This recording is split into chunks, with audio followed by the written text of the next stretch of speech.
Hey guys, I'm Samantha Tan, championship-winning professional race car driver and team owner of Samantha Tan Racing. And I'm Rossi, a Forza Motorsport driver and sim racer. Let's get started. Class is now in session.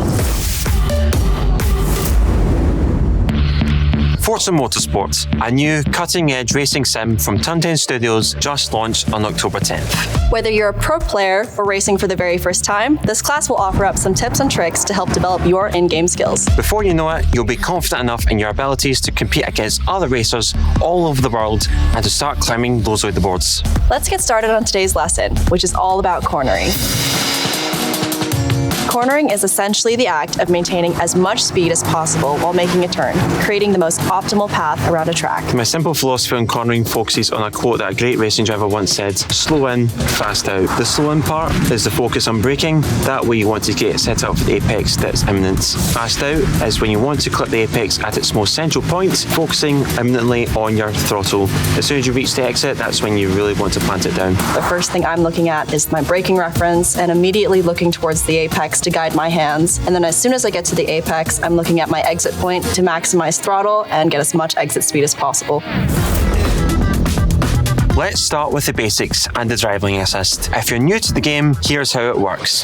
The driveline assist is basically the optimum line that you should be taking on the track as to where to place your car for your maximum corner exit speeds. The blue zone, the yellow zone, and the red zone. The blue zone indicates when you want to go 100% throttle, either on the straight or on the exit of a corner after exiting that crucial apex. The yellow zone is basically when you should start thinking about lifting off the throttle and prepare to brake, and the red zone is when you really should be braking. If you brake after the red zone begins, that will not end well for you at all. So right now we're entering the corner before Oak Tree, lifting off, hitting the brakes, down the gears, still red, yellow, blue, and then we need to full throttle. Keeping it full throttle until we see the yellow once again, yellow lifting off, red braking, braking once again, yellow lifting off, blue is when you should start throttling onto the straights. So what is the optimal line? There are three components: the corner entry, finding the apex, and exiting a corner properly. Here's what you want to think about when you enter a corner and how you can most effectively set up your entry. So on corner entry, you want to stay out wide as much as possible, thinking on the brakes, making sure you get the car stopped. Then you're looking to clip the central part of the apex. And then once you're done with that, maximising as much of the track as possible and getting that exit speed that you want. Perfect execution. Simply put, the apex is the center point of the fastest curve around a corner. This is your traditional apex. It's a 90-degree left. You're hitting it right here at the middle and exiting. And you want to head out wide, preparing yourself for the late apex as you're heading through the right-hander, heading onto the straights.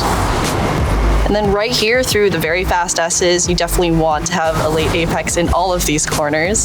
That way you can gain the most momentum as you possibly can and keep propelling yourself through the fast S section. So your corner exit is key. You should take care not to get on the throttle too early, especially when you have a lot of steering input, because that can cause two problems. The first is you can cause the car to understeer. The other problem you might run into on corner exit is oversteer, which is fun, but not fast. You want to make sure the car balance is equalized. You don't want to have too much weight at the front at any given time or too much weight in the rear at any given time. Here's how I'm exiting the corner with gear selection and throttle control in mind. And sometimes when you throttle too much, this is what happens. That happens to the best of us, but if you're not spinning out, you're not going fast enough. Practice makes perfect, and in addition to finding the optimal line through a corner with entry, apex, and exit in mind, you should look to utilize the entire track. So in America here, where I was here racing at VIR, they're a bit more lenient on track limits. You can go onto the curbing, over the white line, as long as you're not four wheels over the curbing, then you are considered off track. But in Europe, it's the white line that you can see here that defines the track surface. It's always important that you want to use as much of the track as you possibly can going through a corner, without exceeding track limits, of course. It is vital on corner exits, as that is where you're most likely to exceed your limits. Rossi's a great instructor. He should be on my radio.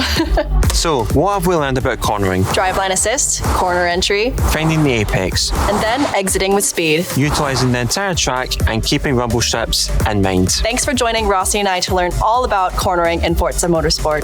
Class is dismissed.